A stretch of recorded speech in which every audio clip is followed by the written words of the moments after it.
Lorsque vous représentez une scène en perspective, il y a des quadrilatères qui arrivent très rapidement.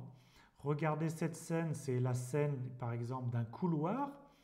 Vous êtes dans un couloir, les murs sont naturellement des rectangles en réalité, mais les murs projetés, ce ne sont plus des rectangles, ce ne sont même pas des parallélogrammes, ce sont des quadrilatères à peu près quelconques. Donc naturellement arrivent des quadrilatères. Et donc si vous voulez appliquer une texture sur ces murs projetés, il va falloir appliquer une texture sur un quadrilatère. Une autre scène, c'est par exemple ici un cube 3D, mais quand on projette un cube ici par une perspective centrale, vous voyez que les faces, ce sont évidemment plus des carrés. Ce ne sont pas non plus des parallélogrammes, ce sont bien des quadrilatères. Et donc si vous voulez texturer le cube projeté, il va falloir, encore une fois, travailler avec des quadrilatères.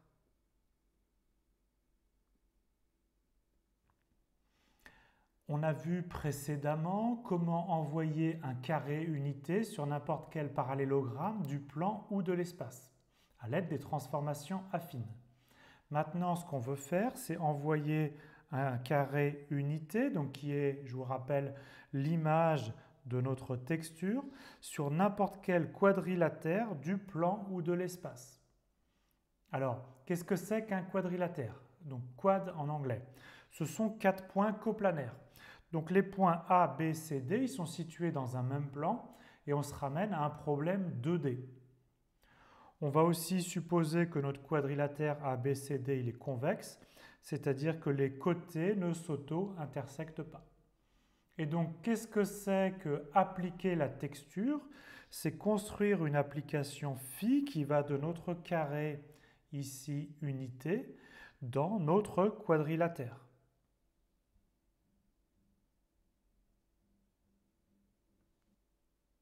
Une première façon de faire pour envoyer ici notre carré unité A0, B0, C0, D0 sur un quadrilatère quelconque ABCD, c'est d'utiliser une interpolation bilinéaire. Donc l'interpolation bilinéaire va prendre un point quelconque à l'intérieur de ce carré et l'envoyer sur un point à l'intérieur de notre quadrilatère. A0 va s'envoyer sur A, B0 sur B, C0 sur C, etc. Donc quelle est la définition de l'interpolation bilinéaire? Donc c'est la fonction phi qui correspond donc à l'application de la texture, qui a un point UV, donc un point UV c'est un point à l'intérieur de notre carré unité. Donc les coordonnées en abscisse sont U, en ordonnée sont V, et elles varient de 0 à 1. On associe donc son image, qui va être donc le quadrilatère ABCD, par 1 moins U fois 1 moins V fois le point A, plus U fois 1 moins V fois B, plus UV fois C, plus 1 moins U fois V fois D. Donc si vous voulez, pour A, vous comprenez que ça, c'est comme le vecteur de coordonnées XA, YA, BX, BYB, affecté d'un certain coefficient à chaque fois. Et donc vous faites la somme de ces 4 coordonnées pour obtenir les coordonnées du point Q.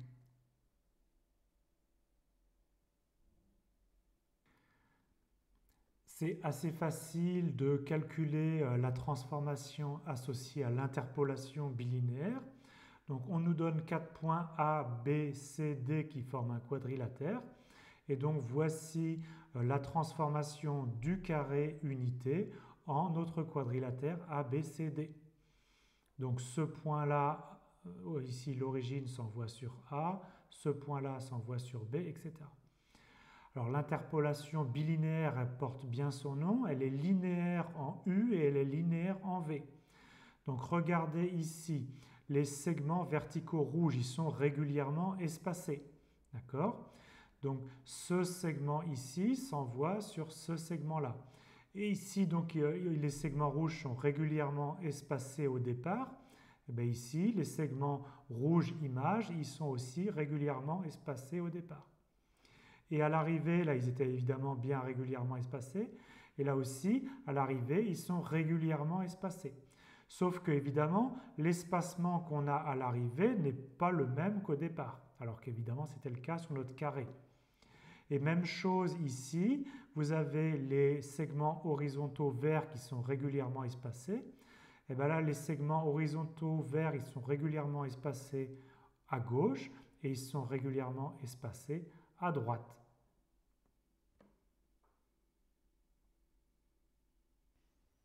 Il y a une deuxième façon de faire pour envoyer un carré quelconque sur un quadrilatère quelconque, c'est d'utiliser une transformation projective et ça correspond plus à la réalité perçue. Donc on va appeler homographie, qui s'appelle aussi une transformation projective, une application phi qui à UV associe XY et X et Y sont définis par les quotients un petit peu compliqués suivants. X c'est A0 plus A1U plus A2V divisé par 1 plus C1U plus C2V. Et Y c'est B0 plus B1U plus B2V divisé par 1 plus C1U plus C2V. Donc ça dépend bien sûr de les deux variables en entrée U et V. Et ça dépend aussi de coefficients A0, A1, A2, B0, B1, B2. Et pour le dénominateur, des coefficients C1 et C2. Notez que les dénominateurs sont les mêmes pour nos deux fractions. Donc ça, c'est une homographie, c'est quelque chose qui est lié à la géométrie projective et qui est bien étudié. Maintenant, ce qui va nous intéresser pour nous, c'est qu'il y a la proposition suivante. Il existe une unique homographie qui envoie un carré unité A0, B0, C0, D0 sur un quadrilatère quelconque A, B, C, D. Donc, vous me donnez 4 points quelconques A, B, C, D. Eh bien, je sais qu'il existe une unique homographie qui va envoyer mon carré ici unité sur exactement ce quadrilatère. Donc maintenant la question, ça va être de calculer les coefficients A, B et C qui me donnent cette homographie.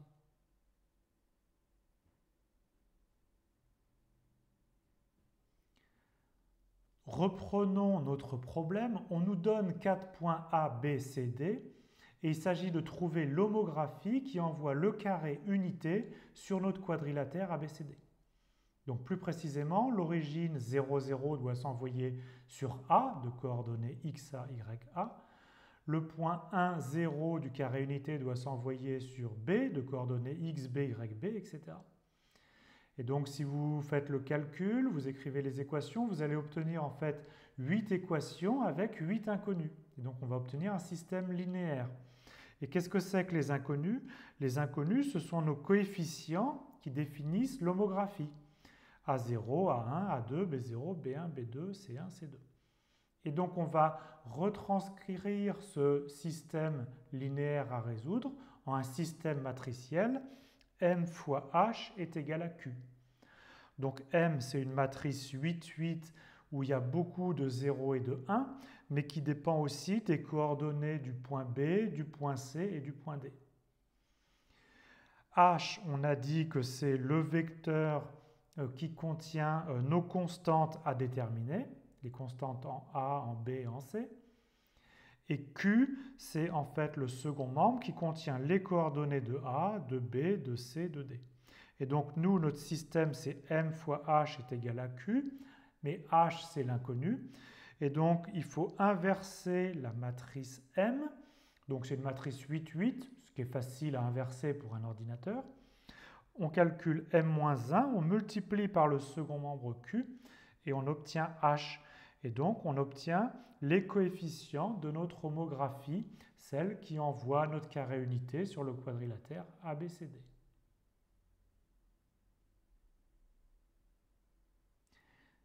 C'est un bon exercice de programmer le calcul d'une homographie étant donné 4 points ABCD. Donc ici, on nous donne 4 points ABCD. Par exemple, A, c'est le point de coordonnées 2, moins 1. B, c'est le point de coordonnées 4, moins 0,5, etc. Et donc, on calcule l'homographie qui envoie le carré unité sur le quadrilatère ABCD.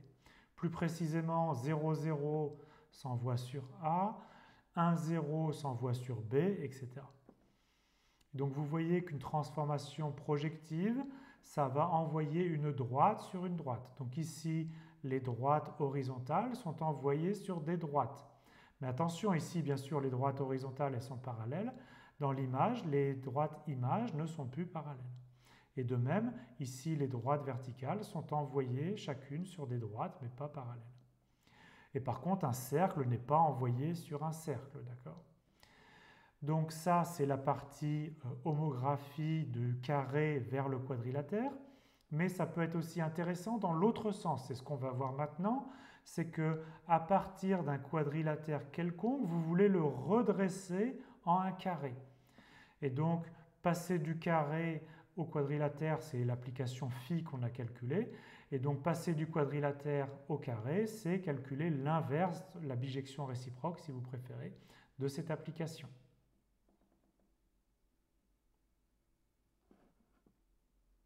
Donc, quand on regarde l'inverse d'une homographie, on peut transformer un quadrilatère quelconque et le ramener à un carré. Ça permet, par exemple, de redresser une image.